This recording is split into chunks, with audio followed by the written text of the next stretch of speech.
Hello everyone, welcome to Drafting Archetypes. I'm Sam Black, and today we are going to be talking about green-black counters in Zendikar Rising. I say green-black counters because I think that more often than not, you want to draft it in a way that acknowledges counters as a primary, or as a theme to some extent at least. The extent to which you're dedicated to that can certainly vary, and we'll get into that, but for the most part, I think that your green-black decks are going to care about +1/+1 counters to some extent.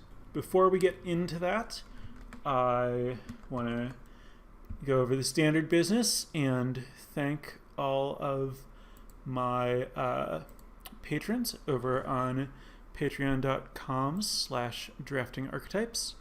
So thank you to Stephen, Byron, Michael, Arthur, Adrian, Matthew, Arn, Ray, Jack, Jonathan, Parker, Alex, Eric, Kevin, Max, Johan, Daniel, and Baptiste. Appreciate the support.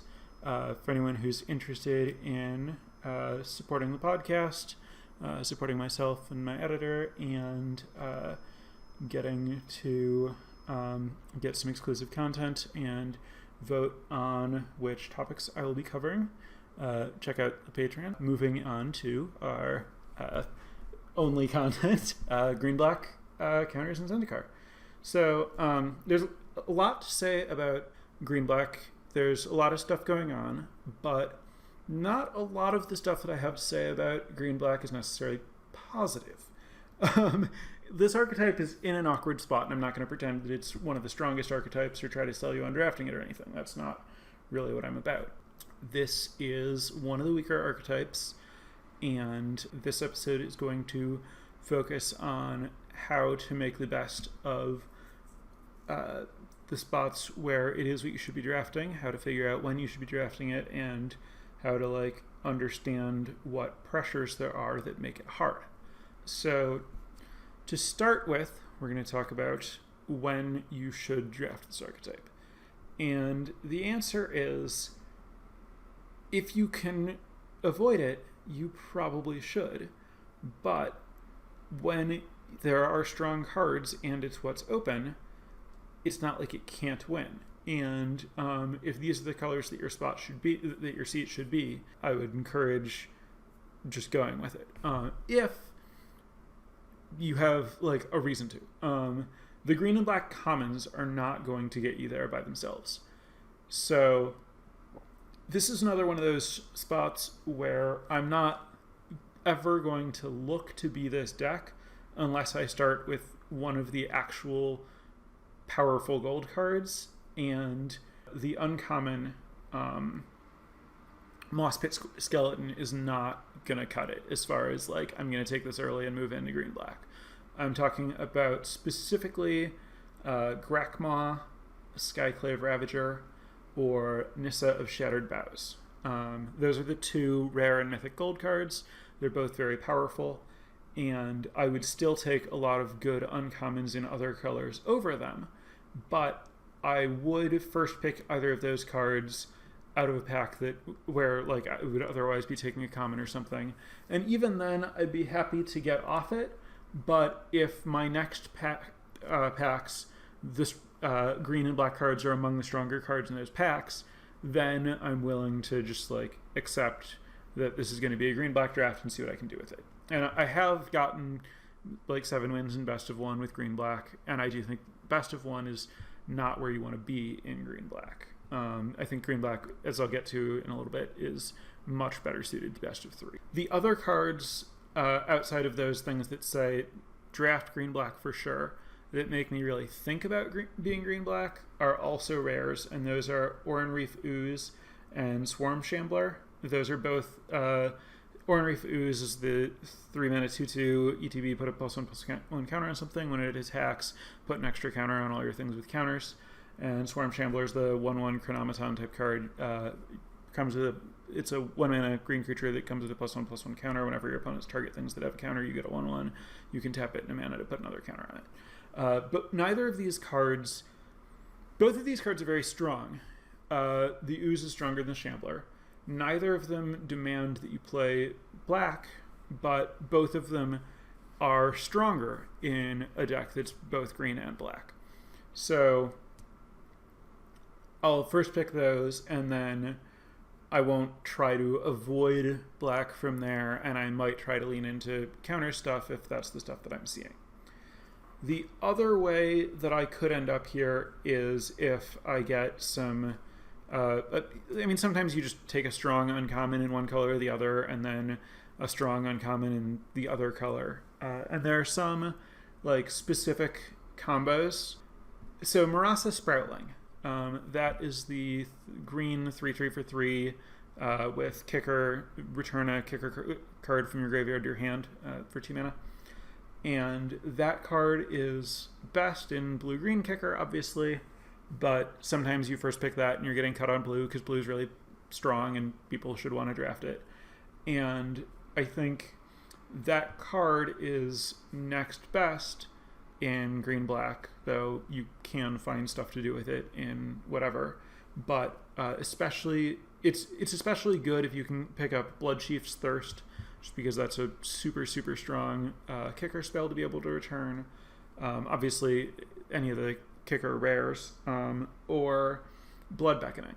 Marasa Sproutling plus Blood Beckoning does the same kind of inevitable loop that you get with Tazima Royal Mage, except way better, because Marasa Sproutling costs less and is stronger. So Marasa Sproutling is a card that is going to make me a little bit more likely to draft green-black than other possible starts. There's some other combos, specific uncommon synergies that come up in this archetype that I'm going to get to in a second, that are not really reasons to be here, but rewards for being here, to reference concept that the hosts over at Lords of Limited were introducing as a way to discuss payoffs and stuff for archetypes. Anyway, so the other big tension with green-black is whether you are party or not party at all. There are a lot of interlocking ideas that I've kind of worked out that I want to talk about, and so I'm going to kind of jump around in the order that I worked through things previously as it makes sense to me now. So fundamentally, the party strategies benefit from having cheap creatures on the battlefield, because those cheap creatures' party types make their spells stronger in some way, which means that you're incentivized and rewarded for having cheap creatures and casting them early. In green-black, a lot of the cheap creatures that you want to be playing are things like Gnarled Colony, and that's the 2-mana 2/2 that you can kick into a 4/4 that also has text about giving your creatures the +1/+1 counters. Trample. And Ghastly Gloom Hunter, which is the 1/1 flying lifelink. These cards are nice in that you can cast them early to avoid falling behind, but when you cast them early, they're at their weakest. Whereas the cheap party cards are at their strongest when you cast them early, because you get the most benefits from them being out and powering up your other party stuff. Whereas these things, if you cast them early, you just don't get to take advantage of their kicker elements. What that means is your creatures are best if you can cast them later, and in general, trading is really good for you, because when you cast a creature, it's basically there to buy you time for the other copies and other cards in your deck that are strong later to get cast. And it's not really generating any residual value by being in play, because it's not powering up your other cards, whereas whatever random creature your opponent has probably is powering up their other cards. So that means that green-black wants to trade resources a lot, especially because green-black structurally in Magic, and it's not different in this set and this archetype, is stronger in the late game and generally good at grinding. The fact that you want to trade a lot means removal is particularly good, because removal, those are cards that guarantee that you can trade resources with your opponent. And also then if you have just some random kind of big creature, you can potentially ignore some of your opponent's smaller... you can do all the things that removal does that's good. But the incentives in this format are such that in most decks, I end up devaluing removal because it's so important to me to build up my party. Whereas in green-black, when I'm counters, there are counter synergies that exist between different creatures, and sometimes you end up in spots where your creatures are doing something that's greater than the sum of their parts because you're like getting these, you have counters and you're getting payoffs that make all your stuff with counters better and everything. But all of that stuff kind of doesn't invalidate the other points about how much more other people are getting out of party synergies than you're getting out of these counter synergies. So trading is really good. So removal is more desirable in green-black than it is in most other archetypes, maybe even all other archetypes. So all of the black removal spells and the green removal spell that exists, Rabid Bite, plus like the uncommon Fight Land, I prioritize all of those higher when I'm drafting green-black than when I'm drafting something else. Knowing that I'm really highly prioritizing removal means that obviously I should be extremely high on Deadly Alliance, which is arguably the strongest removal spell in my colors. The problem is, Deadly Alliance is pretty bad if you have no party types. So the fact that you really want removal can lead to taking Deadly Alliance early, which can lead to telling you that you should be looking for creatures with party types, which can lead to drafting creatures that don't have synergies with what the archetype is looking for. So there's this tension with Deadly Alliance that you really need to watch out for, where like you do want it because removal is that good, but it's not like necessarily better than the other removal spells, and it can be kind of a trap. So navigating that trap and understanding what party looks like in green-black and like where you put yourself if you position yourself to have to care about it to some extent requires like a basic understanding of the tribal composition of the creatures in your colors.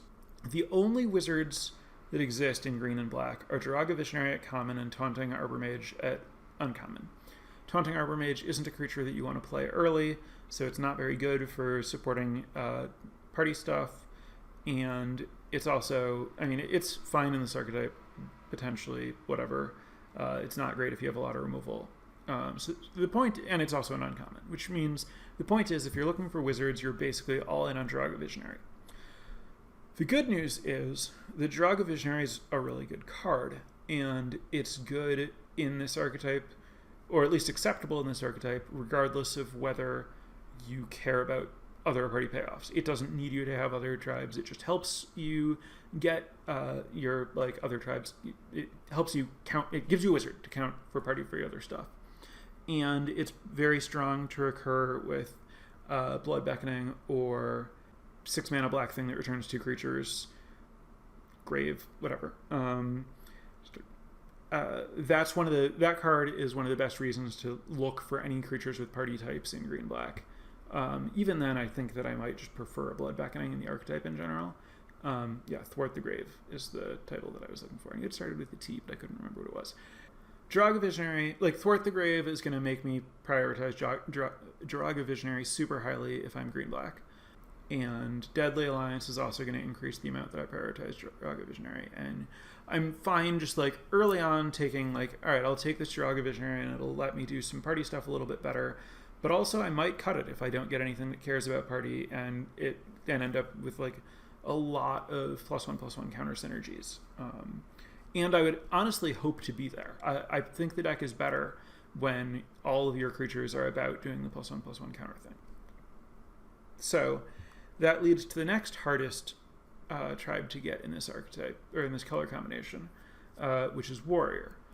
Your only options are Dauntless Survivor, which is the 2-mana 1/1 that puts a +1/+1 counter on something, Marasa Brute, which is the 3-mana 3/3 with no text, Highborn Vampire, which is the 4-mana 4/3 with no text in black, and Seagate Colossus.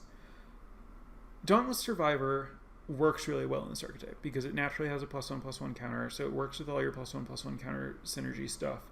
It's basically something that I'm happy to, like Jiraga Visionary, I'm happy to have it without any party stuff going on, just work with my counter stuff.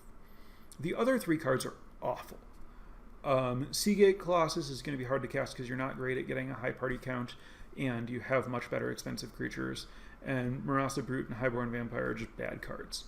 So just as there's only one wizard at common, there's essentially only one warrior that you're interested in playing at common. So that means that if you think that you're going to care about party at all, you really want to prioritize Draga Visionary and Dauntless Survivor exactly. And you can afford to prioritize both of those cards because both of them don't ask anything of you in terms of like doing party stuff. So those are kind of like your entry points or almost requirements to try to seriously interact with party in this archetype. I mean, outside of obviously Pack Beast and Veteran Adventurer and the rare Veteran Adventurer, the green creatures that have all the party types. So in the other two party types, Cleric and Rogue, there are about twice as many rogues as there are clerics, because both green and black have, well, I mean, whatever. There are twice as many rogues as clerics. However, because you don't have blue, you're not good at enabling the text on your rogues that ask for cards in your opponent's graveyard, which means that a lot of the rogues aren't at their best.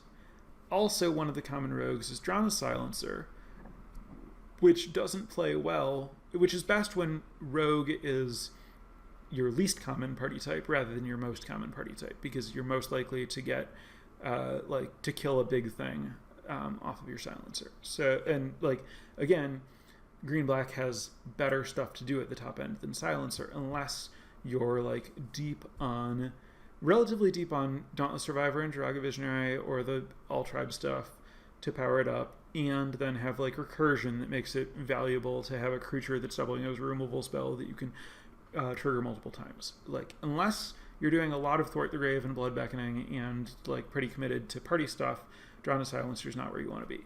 Namana Skitter Sneak, that's the black 4/3 rogue that gets +1/+0 and menace if your opponent has a lot of creatures or cards in their graveyard. Again, not really where you want to be because you're not likely to mill your opponent. That means that the rogues that you are interested in, if you're interested in any rogues, are basically there to provide one of two things. In the case of Tajuru, Blight Blade, and Expedition Skulker, they are there to give you Death Touch, which is desirable because, as I talked about earlier, you're really interested in trading, and also you might be very in the market to turn Rabid Bite into a powerful removal spell.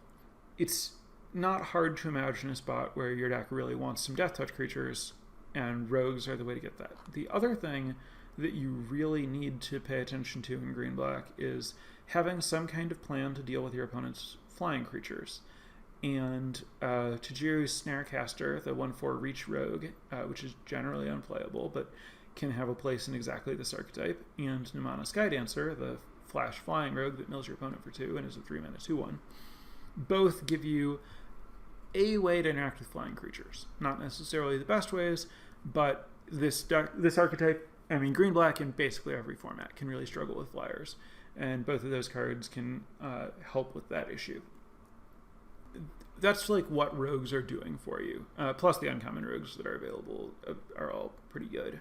And then the clerics that you're looking at are the 2 black common clerics, the Blood Priest and the Blight Priest, which is the 2/1 that drains them and the 3/2 that makes them lose life when you gain a life, and Turn Timber Ascetic, which is the green 5/4 that gains through. All of these are like kind of acceptable if you're looking for clerics, but none of them are particularly exciting. They're also all better, like the Blight Priest is good if you're doing a bunch of little life gain stuff, which is going to happen primarily if you have a large number of Ghastly Gloom Hunters and Nectar Pots. And if you don't have those, you're not really interested in the Blight Priest. But if you do, it can actually be pretty good because doing damage to your opponent without, like, both of those things are like 2-drops that let you gain life every turn, so you can keep triggering the Blight Priest, which is pretty nice. As to how good those cards are, Ghastly Gloom Hunter is basically just great in green-black and is a fairly high priority for a number of reasons. The Nectar Pot is going to depend primarily on whether you have Sign of the Swarm, which is the 5-mana 3/3 flying black creature that gets +1/+1 counter whenever you gain a life, which can kind of bridge party stuff and +1/+1 counter stuff, and is a very strong card if you have like ways to trigger it every turn, and Gloom Hunter and Nectar Pot are both ways to do that. So you can end up in this like spot where you are trying, like you have these clerics that pay you for gaining life, and you have these 2-drops in both your colors that let you repeatedly gain small amounts of life to get those triggers. That's like kind of a niche sub-theme that can emerge in some versions of this deck. And a time when I'm most interested in doing that, well, I mentioned very highly prioritizing removal spells in this archetype, and Feed the Swarm is a card that is much better the more life gain you have in your deck. And this deck really wants cheap removal, so you would really like Feed the Swarm to be good. So Feed the Swarm can put you down a path where you're even more highly looking for having like the life gain element in your deck, and that can be a reason to play Turn Timber Aesthetic. That is kind of what's going on with all the party creatures. I spent a lot of time talking about that. I hope the takeaway was, oh yeah, there's not a lot here, not, okay, now I know how to draft party stuff here. Like I said, I don't think party's where you want to be, but like I have to acknowledge that cards like Deadly Alliance and stuff, and some of the uncommons, are going to make you want to think about it. The other direction is to just like move all in on creatures that give counters, and creatures that give creatures with counters extra abilities, and cards that interact with creatures with counters. And I personally have had more success there. Things that are going on there primarily, you have Ghastly Gloomhunter and Skyclave Sentinel as your flying creatures, which are really important because, again, this archetype can struggle with opposing flyers. But having these flying creatures, especially when you have cards like Subtle Strike that can power them up, and potentially Goldra's Mucklord, which is the 3-mana 2/3 that when it dies you can put a +1/+1 counter on something. Oh, and Gale the Heights, which is the green sorcery that lets you play an extra land and puts a counter on something. So there are like 3 different commons that you're interested in playing. There's also the green counter for party thing that theoretically bridges these archetypes, but I don't recommend touching it, that let you play Skyclave Sentinel on 3 mana, and then, and obviously also Dauntless Survivor. So 4 good ways to put counters on things at common. All of those let you play Skyclave Sentinel on 3 and then put a counter on it, and then you have this 3/4 flyer that can attack. That's like generally, like Skyclave Sentinel put a counter on it is kind of one of the stronger things you're doing in green-black among the commons. So that's like actually something to watch for. Other stuff that's going on is like you have Hagra Constrictor, which is the 3-mana 0/0 that ETB that comes into play with 2 counters on it, and then gives all your creatures with counters on them menace.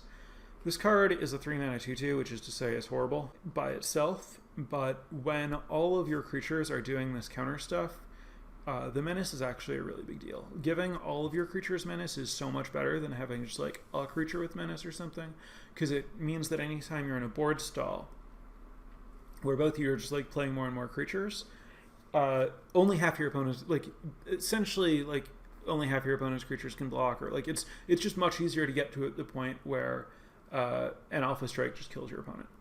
Also, Hagra Constrictor just like automatically has counters, which means that it plays well with some uncommons that are about that. Like it will always, like when you cast it, let you return a Moss-Pit Scorpion from your graveyard to your deck. Whenever it like dies, you'll draw a card if you have Skyclave Shadowcat, which is the 4-mana 3/3 that draws a card when a creature with a counter dies, and you can sack a creature to put a counter on it. And you'll always get 2 1/1s when you cast it when you have an Iridescent Hornbeetle, which is the 3/4 that gives you counters, gives you tokens when you put counters on things. So it's a really weak card. You can get it really late, but it's actually strong when this is the thing that you're doing. Yeah, and then like the Mucklord is like just fine. Like a 3-mana 2/3 is not particularly good, but if you can trade it with something and put a counter on something, that's like really nice. It's good with Shadowcat, where you can sack it to like power up the Shadowcat and power up something else, and now when those things die, you're drawing cards for them. The issue with all of these things is it's a bunch of really weak cards that nobody wants, that like you really need them to be better than the sum of their parts, and they are, but they're not that much better. So that's the bad news. The good news is, as I said, no one else wants them. which means you don't need to use picks on them in the first half of the pack, which means you can spend all of your early picks taking the removal that I'm saying that your deck values more highly than other people, and just expect all of these like creatures that you're looking for that no one else is looking for to float to you late. I mean, maybe you prioritize Territorial Scythe Cat, which is the 2/1 that gets a counter when you play a land. But honestly, that card is less important for green-black than it is for green-white anyway, and green-red. Like the landfall part of that matters a little bit more than the counter part of it, but it's good in your deck, whatever. That's the one you have to fight for. To sum up what I've covered so far, try to avoid drafting the deck unless you get really powerful uncommons and rares that put you down this path. If you are down this path, you want to prioritize removal, plan to table all the creatures that you're looking for that aren't super powerful uncommons, and you want to have a plan for opposing flyers. If you are doing anything that looks for party, prioritize Draga Visionary and Dauntless Survivor most highly among creatures with party types. Other things to talk about here. I mentioned that I was going to come back to talking about some like random like little synergies that can come up in this archetype. For example, Iridescent Hornbeetle, which is the uncommon that makes creatures when you get counters, combines with Skyclave Shadowcat, which is the uncommon that sacrifices creatures to put counters on itself, create this like little mini engine where you can spend 2 mana to put a +1/+1 counter on your Shadowcat and then remake your 1/1. Doesn't really get you very far, but it is a synergy that exists between these two uncommons.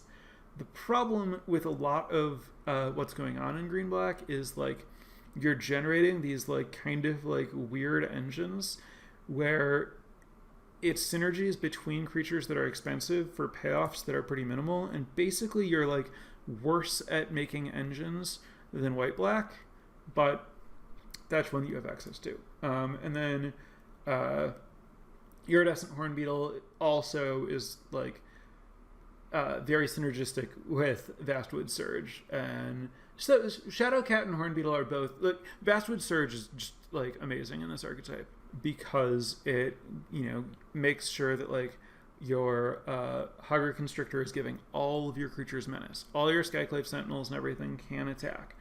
If you have Hornbeetle, you just make a million 1/1s.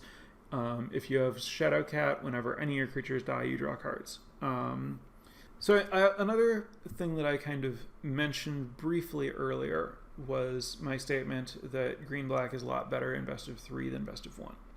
The reason for that is that green-black is not really the best deck at any particular stage in the game.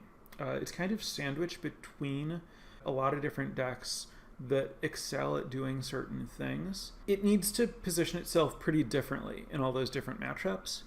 And it does have a lot of flexibility, and it does have a lot of interaction. And it can use a lot of bad cards, which means that... And it's underdrafted because it's not very good, which means anytime you're drafting it, you'll probably end up with a huge abundance of playables, and you can prioritize taking like sideboard cards and cards that are good in certain matchups. And when you're playing best of 1, you just don't get anything out of the fact that you end up with way more cards that you can realistically play than you're going to want to use. A lot of your strongest cards are not necessarily good against everyone. Blood Beckoning is amazing, but if you're playing against someone who is threatening you in a way that doesn't involve letting you trade off your creatures very much, it's not a card that you want, or not, at least not a card that you want a lot of. You have a big problem with flyers, but it's pretty easy to get a lot of Broken Wings. You can like kind of safely main deck one of those if you don't have a lot of ways to answer flyers, but it's easy to draft like 3 of them, and then you're really good against flyers after sideboarding, but you can't take advantage of that in best of 1. There are just a lot of the cards in this archetype are good against certain cards or certain decks and not good against others. And you also just like need to figure out like, okay, if my opponent's playing blue, there's a good chance they have a better late game than I do. If my opponent's not playing blue, I almost certainly have a better late game than my opponent, and I'm basically just trying to stay alive. But like it's hard to know, like, okay, well, do I need to like be aggressive and prioritize stuff like Hogger Constrictor so that I can like beat the blue decks before their like actual card draw buries me? Or do I need to just like be defensive and stay alive so I don't get like run over by the red and white aggro decks or by the like various flyers? And it's just like really, really hard to thread that needle in a main deck configuration with this deck. So I would recommend much more strongly avoiding this archetype in best of 1 and being a lot more open to drafting it in best of 3. I think I've covered most of it. I mean, I could go over some notes on some specific cards. Like, I think Oblivion's Hunger is really strong if you are like actually doing the counters thing. I think Spare Supplies is a pretty high priority because this is a deck that really cares about hitting its land drops and trading, and you don't have access to a lot of like raw card advantage outside of like Draga Visionary, which only sort of counts. On the flip side, I don't like Mind Drain very much. I just like, I'm sure it's really good in some matchups, but I often just don't feel like I have a chance to play it. I feel like it's just too important to be affecting the battlefield, and I kind of like don't have that much trouble getting to a situation where I'm doing strong enough stuff in the late game that I have inevitability, and I feel like it just makes it more likely that I fall behind and lose early. I think like Kazandru Stomper is fine late game, even though it doesn't have explicit synergies with the other stuff. If you have like DFCs to pick up, if you don't, it's probably not very good. That covers my thoughts on green-black. Hope that clears up any questions you had about whether this is something you want to touch and what to do if for some reason you should. I think that it's important to talk about making the best of archetypes even when you shouldn't necessarily be looking to draft them, and this is one such case. So in 2 weeks, Kaldheim will be available on Arena, and I will be doing my absolute best to find at least one archetype that I feel comfortable talking about by the time that evening happens. I will not be setting up a poll about which archetype to cover. I'll be covering whichever archetype I feel like I have the most knowledge about, because I won't have time to learn a lot about every archetype at that point.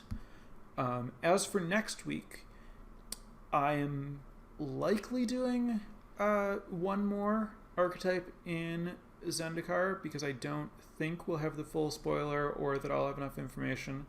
But I reserve the right, if the full spoiler is up by then, and I feel like I have something to say, to jump right into Kaldheim. I also might end up putting up a poll that has some other options. That's future business. It'll be available. The information will be there in the Patreon for those of you who are participating in selecting future content and stuff like that. But yeah, I'm not totally sure what I'm doing now. Thank you everyone for tuning in this week. As always, I appreciate everyone checking out and sticking with this content, even as we're getting toward, we can generously call this the end of Zendikar Rising's time. Hope everyone else is as excited for Kaldheim as I am. A reminder again, if you're enjoying this content and want to support it and let other people know about it, please leave any sort of, reviews or ratings or likes or follows or whatever it is that is applicable to the platform on which you're consuming this. Check back for the bonus content where I answer questions from people who are with me right now in Twitch chat. Hey everybody, Spencer here. I am the editor of Drafting Archetypes, and I just wanted to quickly let you know that both Sam and I have gotten some feedback that actually people want the bonus content to be combined with the regular episode. So we're actually going to do that this week. So we're going to switch over right now to Sam answering questions from Twitch chat. If you want your question answered on the show, don't forget to head on over to patreon.com, and you get prioritized if you are a patron of $10 or more. Thank you everybody so much, and enjoy the rest of this week's episode. Hello everyone, welcome to the bonus question and answer round of Drafting Archetypes coverage of green-black counters in Zendikar Rising. Jumping straight into questions. First up, I'm going to cover, what do I think of splashing for black removal in blue-green kicker? So, this is only vaguely about green-black, but it is a very realistic consideration for how to use black cards if you start green-black, or if you just start black and then end up shifting into it's important to know how to pivot, and knowing how to pivot out of green-black is definitely something that you'll want to look to do. So the answer here is that I don't think I've ever done it. And the reason that I've never splashed black removal in blue-green kicker is most of my blue-green kicker decks are really bad at having party types, which means that I'm not particularly excited about Deadly Alliance in that archetype. And then the other removal spells I don't really think are worth splashing for. The one that, I would love to be able to splash is Bloodchief's Thirst, because it's a kicker spell, but the black to kick it is kind of a deal breaker on splashing it for the most part, and it's not very strong if you can't kick it. In general, I'm really, really, really down on splashing in this archetype, or in this format, and if I were to splash removal in blue-green, I would much, much, much rather splash for Royal Eruption, since it has kicker and is like independently stronger than any of the black removal spells. So I have not found a spot where I personally would want to splash for black removal, and I draft blue-green kicker a lot. The next question is, green has a couple of cards that find lands. I get they're primarily for landfall synergies, but how common should splashing be in green? So I think that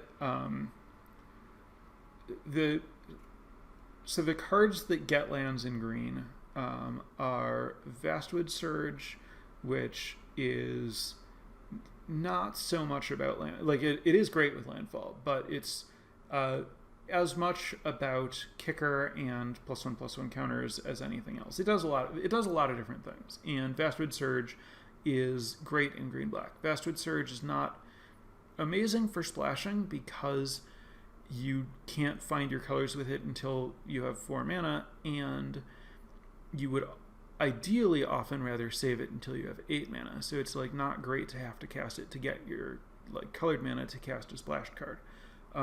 Then there's Reclaim the Wastes, which is the kicker search your library for a basic land. If you kick it, search for 2, which I think of as primarily like for kicker. It's like, it's really good if you have Vine Gecko, especially the curve of Vine Gecko followed by kick Reclaim the Wastes to put a counter on Vine Gecko on turn 3 to ensure that you're hitting your next land drop so that you can kick your other stuff, is like really good and a really good reason to prioritize Reclaim the Wastes. And then also just like, if you are a deck that has a bunch of cards that trigger when you kick stuff, it's a way to kind of potentially replace lands with a card that can trigger that kicker stuff while helping you hit extra land drops for your other kicker cards. I have played it in some landfall decks just like to draw extra lands, but that's not really what it's for. And then Royal whatever, the Harrow, the instant that sacks land to get 2 lands. That one I do agree is like largely for landfall. It does help you splash a little bit. Anyway, the point is, I'm not really looking to prioritize Reclaim the Wastes unless I have Vine Gecko or Marasa Sproutling. Marasa Sproutling doesn't make me prioritize Reclaim the Wastes super highly, but it is an easy way to get a kicker card in the graveyard in an archetype that may or may not have a lot of kicker cards that I can easily get in the graveyard, just to be able to get some value out of the Sproutling. That means that I don't generally have a lot of Reclaim the Wastes. If I do, I'm potentially willing to splash, but I really do just try to avoid it if I can. Long story short, I think splashing should be relatively rare in green, though there are occasions where you want to, especially spots where you get a lot of DFCs early, so you can play a high land count to make the mana work better. Next question, I mentioned spare supplies being good. Is that due to the abundance of playable 3-drops and lack of 2-drops I want to play on turn 2? How many 3-drops is too many? And if I do have an upper limit of 3-drops, what should the rest of the curve be like? It is definitely true that a lot of the counter stuff is 3-drops. The Mucklord and Hogger Constrictor and Skyclave Sentinel and Territorial Scythecat are all 3-drops. But also there are a lot of 2-drops. Unkicked Gloomhunter and Colony and Moss Pit Skeleton plus Dauntless Survivor and Nectarpot. So there are a lot of 2s and a lot of 3s, and not a lot of things that have to cost more mana than that I'm interested in. Basically just Draga Visionary, Turn Timber Ascetic and Kazandi Stomper among commons that I'm particularly looking to play that cost more than 3. Though there are a lot of uncommons that I'd be happy to play that cost more. So I'm mostly looking to have the top of my curve be kicker cards and strong uncommons. As for like general curve question and how it relates to spare supplies, yeah, I like to... So because a lot of the 2-drops are kicker cards, I'm often in a spot where whether I want to cast one of them on turn 2 depends on whether my opponent has a creature. If my opponent has a creature, I probably want to cast a creature to keep up. But if they don't have a creature, I'm more likely to want to keep my creature to potentially be able to kick it if the game goes in such a way where I don't need to play it to avoid falling behind. And in that situation, I'm pretty happy to play a spare supplies instead to like make sure I'm hitting my land drops or whatever. But also you can just like curve out and then play spare supplies. It's not like that bad to just like find 2 mana later to cast it. So I think the spare supplies consideration is less about curve and more about I really want a divination and this is kind of the best I can do. I guess there's also the black 4 mana lose life thing, but losing life is really bad, and 4 mana all at once not affecting the battlefield is pretty bad. As to like what your curve should look like, 3-drops, there is a number that's too many, but like it's not uncommon for limited decks to have more 3-drops than other things. And like Skyclave Sentinel is like kind of a 3-drop, but if you have too many 3-drops, you're happy to just think of it as a late game card. The real answer here is that I hope to have enough kicker stuff that I'm not super worried about like what my curve is, because the kicker stuff like gives me plays early and power late, and then like the number of 3-drops that I end up playing is just like, I guess the 3-drops, a lot of them are kind of like functional but filler-ish, and I want to just like play all of my like really good like 4 and 5 mana uncommons and like my synergistic 2-drops, and then kind of just like fill out my deck with the 3-drops that I don't really care if I'm playing or not playing. So I think the answer fundamentally is kicker means that curves are flexible enough that I'm not that obsessed about hitting certain numbers of different drops in this format in general and in this deck in particular, Archetype in particular. In best of 3, when faced against the deck that doesn't trade creatures well, would I consider swapping Blood Beckoning for Blood Price to keep some card advantage engine in the deck? That's a reasonable question. They're both 4 mana ways to get up cards, and I mean, I think fundamentally I'm going to say Blood Price is a good sideboard card. If your opponent is not aggressive, especially if you're playing against another like green-black deck or some black-white decks, though losing life is scary against a black-white deck that has a lot of stuff that makes you lose life. And then like some of the slower blue decks. I think Blood Price is definitely a card that I'm much happier to side in than to main deck. And sometimes when I cut Blood Beckoning, it'll be to add Blood Price, like especially against blue decks that are not very aggressive, where I don't expect trading to happen. But some portion of the time that I'm cutting Blood Beckoning, it's just because my deck is fundamentally too slow and I just want more impactful stuff, and then I wouldn't be looking to replace it with Blood Price. I'd be looking to replace it with just like Broken Wings, where maybe I think the reason that they're not trading is because they have flyers, and I want a card that will trade with those flyers. In general, I think like you're not necessarily looking for like 1-to-1 substitutions that keep your curve intact with sideboarding and limited in general. I think that a lot of the time that you're sideboarding, your specific goal is actually to change your curve rather than to maintain your curve. And like the reason you're sideboarding is because you either want to just like increase your curve because the matchup is kind of slow and you just want more total power in your deck, not power as in like the number at the lower the left side of the lower hand corner of the card, but like strength, impact, and then other times your opponent's really aggressive, their cards are low impact, and you just need to not fall behind. And so I think like in general, thinking about how you're considering your sideboard and your sideboarding in limited really shouldn't be like I'm trying to maintain my curve. It should be how can I change my curve, and when and why should I change my curve. It looks like that'll wrap up our questions. This was a short question and answer session, which makes some sense because it was a kind of long main topic discussion. So I guess I did a good job of. I'll hope that this means I did a good job of covering everything, and I will be back with whatever it is I end up being back with next week. Thank you again, everyone, for checking this out and sticking around for the bonus content. As always, remember, if you're listening to this and there's something that I didn't cover that you wish I did, you have the power to influence that. Come and check out the episode live Thursdays at 6 p.m. Central Time and ask your questions and make sure I cover the stuff that you are interested in. That will wrap us up. Thank you, everyone, and good night.